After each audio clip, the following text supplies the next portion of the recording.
segmen Apa Kata Alumni SMP Katolik Sudarso Saudara Agung.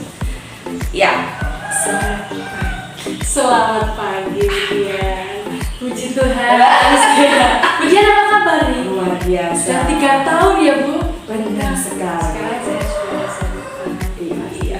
Saya senang sekali bisa berjumpa pada akhirnya empat mata dengan narasumber saya setelah dari sekian jadwal padatnya itu hari ini akhirnya ketemu. Ya, kesibukannya apa nih terakhir? terakhir nih gara-gara YouTube Bu. Jadi Gitu, kita ada job di salah satu label, jadi kita fokus di sini. Benar sekali. Mungkin pemirsa belum tahu siapa sih Anda ini, kok ada cewek cantik, segar, bugar, bertalenta gitu. Silakan memperkenalkan diri. Hai guys, apa kabar? Aku adalah alumni SMP Katolik Sudarso. Nama aku Tasya. Biasanya kalau nama panggung, ya mungkin ada yang belum tahu nih Bu. Nama panggung saya adalah Tasya Diva Kendang. Dan kesibukan saya saat ini selain bermain kendang adalah masih sekolah.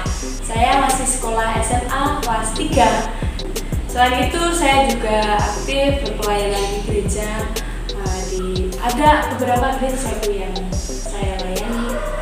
Nah, di Purwosari ada 2 gereja dan ada salah satu gereja juga yang ada di Kajen. Jadi ketika saya tidak fokus di permainan kendang, saya fokus dalam berpelayanan.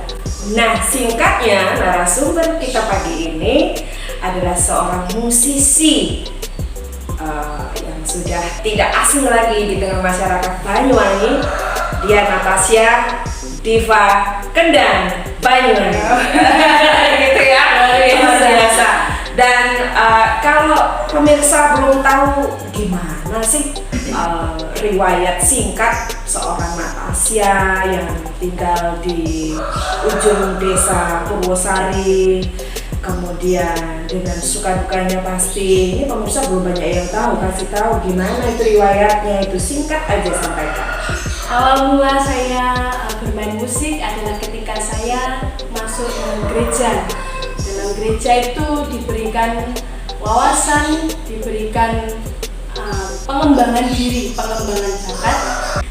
Jiwa melayani, jiwa mau belajar, mental anak muda generasi sekarang yang harus ditiru oleh seorang Natasya. Cita-cita yang sesungguhnya Natasya sudah apa di masa kecil atau sampai sekarang kok tetap netep di situ aja, atau ada perjalanan yang lain mungkin bisa diceritakan?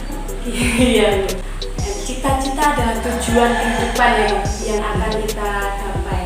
Nah, dan tidak melulu kita menemukan jalan yang lurus. Nah, ketika ada kondimen-kondimen itu, pasti cita-cita saya berubah-berubah Bu. karena kehidupan saya tidak melulu pada wadah itu, pada jalan itu. Dan ketika berjalannya waktu, mulainya saya mempunyai cita-cita menjadi poluan kan. Berhubung beranjak ke SMP, nah ini luar biasa sekali, saya bisa diterima di SMP Katolik Sudarso. Karena di SMP Katolik Sudarso ini bakat saya dipupuk dengan sedemikian rupa. Seni menurut saya ketika saya sekolah di SMPK itu sangat estetik, jiwanya itu kalau kita sudah pinter main seni itu dipandang orang itu keren lah. Nah, saya memikirkan adalah agribisnis saat ini. Cita-cita yang saya tuju saat ini adalah lulus agribisnis. Ya. Kalau tadi sudah ada sedikit benang merahnya bahwa pendidikan itu juga menjadi salah satu pijakan kaki di mana seseorang menuju pada cita-citanya. Seberapa penting pendidikan menurut Natasya? Menurut saya pendidikan sangatlah penting. Bagaimana sikap orang menerapkan ke orang lain itu adalah di mana dia membackground diri dengan pendidikan. Ketika dia bergaul dengan orang lain dan ketika pendidikannya baik, maka dia akan membawa nama baik dirinya sendiri dan pendidikan yang ia pelajari. Luar biasa. Jadi pendidikan penting. Itu sangat penting untuk dirinya sendiri terlebih dulu. Karena kan nanti kita akan bertemu banyak orang nih. Bagaimana cara kita menyikapi setiap orang itu? Ya dari pendidikan yang kita pelajari. Ngomongnya sudah berbeda ketika dulu masih jadi siswa saya, tapi ini pentingnya perubahan yang positif itu memang harus ya Natasha. Nah, kalau tadi sudah menyinggung pendidikan, menurut Natasha dari beberapa fenomena terjadi di masyarakat kita khususnya anak muda, menurut Natasha bullying, kasus-kasus pelecehan seksual itu kan sangat memprihatinkan bagi kalangan anak muda. Dan bukan anak muda saja, negara kita juga sebenarnya sedang menuju peperangan ya, memerangi hal itu. Nah, kalau dari sudut pandang Natasha, hal ini gimana menurut pandangan anak muda? Kalau menurut saya sebagai anak muda, kasus bullying adalah kasus yang sangat jelek kalau di mata saya, dan efeknya ketika sudah ada bullying itu diri kita itu sudah merasa dibawa sama orang-orang yang belum pernah merasakan kasus bullying. Nah, kasus bullying itu ketika kita pelajari umumnya kan ada 3 bentuk kasus bullying. Bisa disebutkan?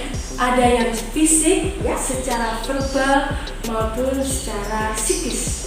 Ketika bentuk secara fisik ada luka lebam efeknya, ada luka lebam akibat apa? Dipukul, ada luka memar-memar gitu. Untuk itu kan fisik. Nah, untuk verbalnya mengolok-olok itu adalah salah satu sikap bullying, Bu. Menyebut nama temannya dengan nama bapaknya.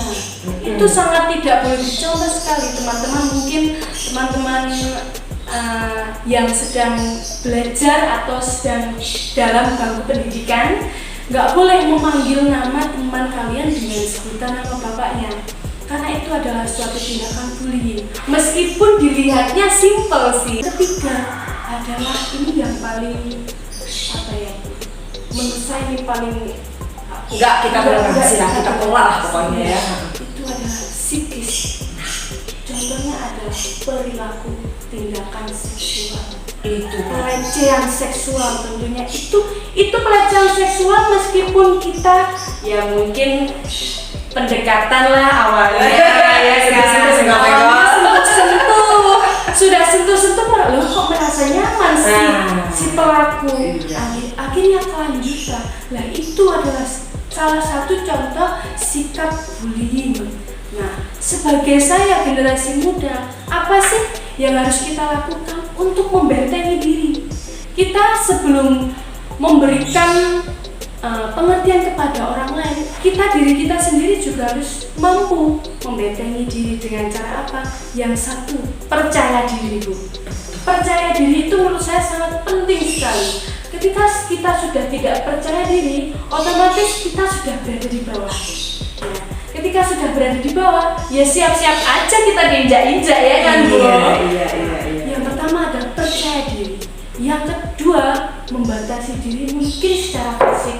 Kita ikut pencak silat, itu luar biasa sekali teman-teman kita yang sudah mengikuti itu. Itu adalah salah satu benteng untuk membentengi diri kita yang mungkin ada ancaman dari luar yang tidak bisa kita halau. Setidak-tidaknya menjaga diri dengan mengikuti kegiatan tersebut. Yang ketiga, yang paling penting adalah bersosialisasi. Bersosialisasi kayak saya dengan Bu Dian ini sangat penting. Karena kita menjalin sosialisasi untuk apa? Ya mungkin kalau kita nggak berani cerita sama ibu, kita berani cerita nih sama guru kita.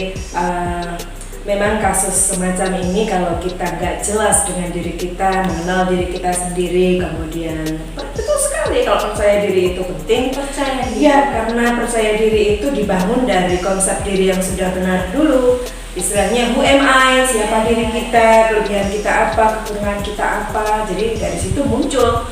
Kalau kita terlalu pede juga nggak bagus, terlalu rendah diri juga nggak bagus. Intinya ya harus mengenali diri dulu ya. Dan yang kedua tadi pesannya Natasha supaya tidak terjadi kasus seperti itu, membentengi diri. Kemudian yang terakhir ya harus lebih terbuka ya Natasha ya. Nggak bisa sama ibu, bapak ya, sama gurunya, sama wali kelasnya, atau mungkin dengan bestie. Bestie ya. Jangan sekarang bestie. Langsung nih Natasha, kita di penghujung dari segmen kita hari ini. Kata-katanya dulu buat pemirsa. Kata-kata dari saya dari nih, Natasha, versinya Natasha. kalau saya tetap jalani kehidupan ya. Jadi tetap jadi diri sendiri, paling penting jaga diri dengan baik dan stay cool, stay happy, stay positif. Luar biasa. Kopinya masih ya? Ngopinya masih dong. Kopinya masih ya? Terus. Sama kita. Oh siap. Baik, itu dari kami wawancara singkat dengan narasumber yang luar biasa, menginspirasi pemirsa tentu saja, karena dari salah satu alumni SMP Katolik Yosudarso Sri Agung terlahir musisi handal yang sudah dapat label sebagai diva kendang Banyuwangi. Ini gak main-main pemirsa, jadi luar biasa. Pendidikan itu penting dan tetap menjadi diri sendiri, jaga diri dan tetap menjalani hari dengan optimisme. Saya Diana, saya Ibu Diana, Saya Tasya Diva Kendang Banyuwangi. mengucapkan terima kasih dan sampai jumpa. Sukses Natasha. Bye.